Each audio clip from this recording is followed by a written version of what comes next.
राजनीतिक सिद्धांत पार्ट 2। इसी पिछले वाली वीडियो में आपने राजनीतिक सिद्धांत के हमने 10 क्वेश्चन कराए थे। आज मैं उसे आगे आपके सामने डिस्कस करना चाहती हूँ।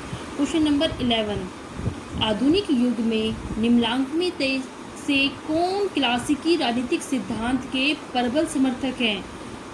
कहने का मतलब ये है कि आज भी जिसने क्लासिकी राजनीतिक सिद्धांत का प्रबल समर्थक किया है, प्रबल समर्थक हैं, वो कौन है? रूसो एवं कांट, हीगल एवं ग्रीन, लॉस्की, ऑक्सफोर्ड एवं लियो स्ट्रॉस। ये विद्वान अब भी जो है क्लासिकी राजनीतिक सिद्धांत का प्रबल समर्थक करते हैं। क्वेश्चन नंबर 12, राजनीतिक सिद्धांत के ह्रास बल्कि निधन की घोषणा निम्नलिखित में से कौन करता है? Peter Laslett, Robert Dahl. जिसने ये कहा है कि राजनीतिक सिद्धांत का ह्रास नहीं बल्कि निधन हो चुका है, वो पीटर लॉसलेट और रॉबर्ट डहेल ने उसके निधन की घोषणा की है। क्वेश्चन नंबर 13, किसने कहा है कि राजनीतिक सिद्धांत के क्षेत्र में अब कोई बौद्धिक महामानव मौजूद नहीं है? किसने कहा है?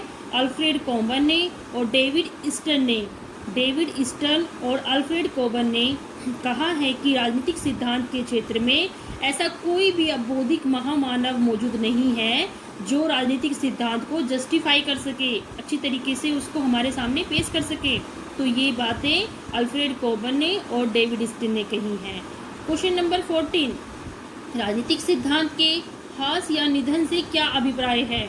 मतलब उसके ह्रास या निधन, पतन और उसका जो मृतप्राय है उससे क्या अभिप्राय है?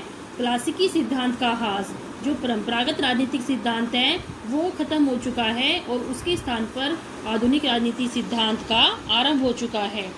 क्वेश्चन नंबर 15, राजनीतिक सिद्धांत न तो मर रहा है न ही मृत है, यह पूर्णतया अस्तित्व में है।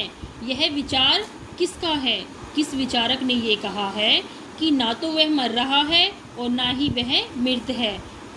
इसाया बर्लिन एवं लियो स्ट्रॉस ने ये कहा है कि वो भी अभी राजनीतिक सिद्धांत है जो अभी भी अस्तित्व में है।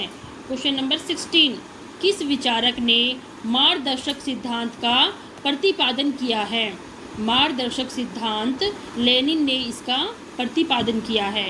क्वेश्चन नंबर 17, स्वतंत्रता एवं समानता का जो अधिकार है किसे माना जाता है? न्याय को। जो आधार है इनका किसे माना जाता है? न्याय को। इस न्याय के बिना स्वतंत्रता और समानता का कोई भी मतलब नहीं बनता है, इसलिए स्वतंत्रता और समानता का जो आधार है उसे न्याय माना जाता है। क्वेश्चन नंबर 18, भारतीय संविधान का कौन सा अनुच्छेद आर्थिक न्याय की स्थापना से सरोकार रखता है? जो भारतीय संविधान का अनुच्छेद है, कौन सा अनुच्छेद है जो आर्थिक न्याय की स्थापना से सरोकार रखता है? आर्टिकल 39, अनुच्छेद 39। जब तक आर्थिक न्याय नहीं मिलेगा हमें, तब तक हमारे और भी जो न्याय है उनका कोई वैल्यू नहीं है, इसलिए आर्टिकल 39 में आर्थिक न्याय की स्थापना से सरोकार रखता है। Question number 19, a theory of justice, कीर्ति के लेखक कौन है? कृति के लेखक कौन है? John Rawls.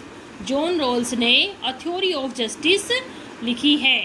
Question number 20, John Rawls के विचार क्या हैं? जॉन रॉल्स के विचार है, न्याय का अर्थ है प्राथमिक वस्तुओं का समान वितरण, सभी व्यक्ति समान नहीं होते, सबसे अधिक पिछड़ों को अधिकतम लाभ। जॉन रॉल्स ने कहा है कि प्राथमिक वस्तुओं का जो है समान वितरण होना चाहिए और सभी इस संसार में सभी व्यक्ति समान नहीं होते हैं, सभी को